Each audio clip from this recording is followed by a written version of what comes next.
નમસ્કાર ખેડૂત મિત્રો, તમારું ફાર્મ અમારી વિઝિટ સિરીઝમાં ફરી આપનું હાર્દિક સ્વાગત છે।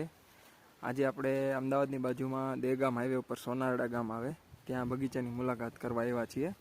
અને ખાસ એક વસ્તુ ખેડૂત મિત્રોને જણાવવાની હતી કે બગીચો નારિયેળીનો બગીચો હોય ડેવલપ થતો હોય તો એક ખાસ ધ્યાન રાખવાનું હોય છે કે જેમ જેમ નારિયેળ મોટા થાય ને, છોડ મોટો થાય એમ એના અમુક પાંદ હોય ધીમે ધીમે નીચે ઢળીને, જો આપ જોઈ શકો આ પાંદ નીચે ઢળ્યો હોય ધીમે ધીમે સુકાઈ જશે, પછી આ ટાઈપનું થઈ જાય।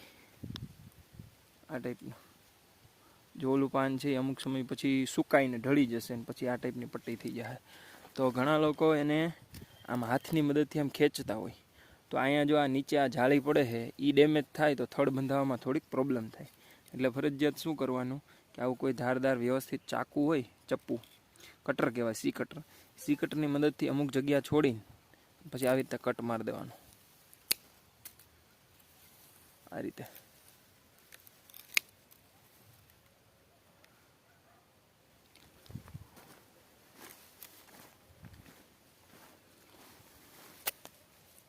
જ્યાં સૂકું છે,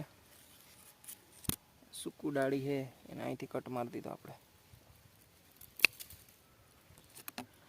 ઘણી વખત જો આવું ખેંચવામાં આવે, ખેંચીએથી અંદરની આ જાળી જે બનતી હોય એ જાળી ડેમેજ થાય, એનાથી થડ બંધાવવામાં પ્રોબ્લેમ થાય, નારિયેળીને થડ બંધાવવામાં પ્રોબ્લેમ થાય।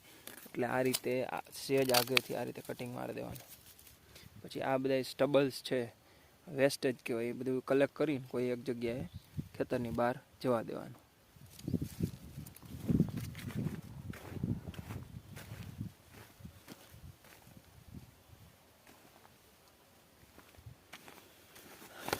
જો આ રીતે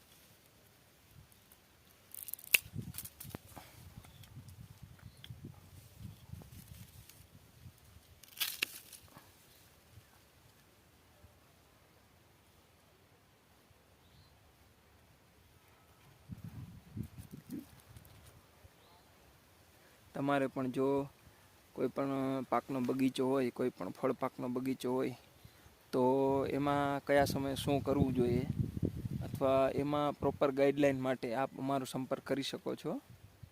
એક નંબર ખાસ નોંધો, 97 231 35 955, 97 231 35 955, ગ્રીનલેન્ડ એગ્રી ક્લિનિક, ખેતીનું આધુનિક દવાખાનું।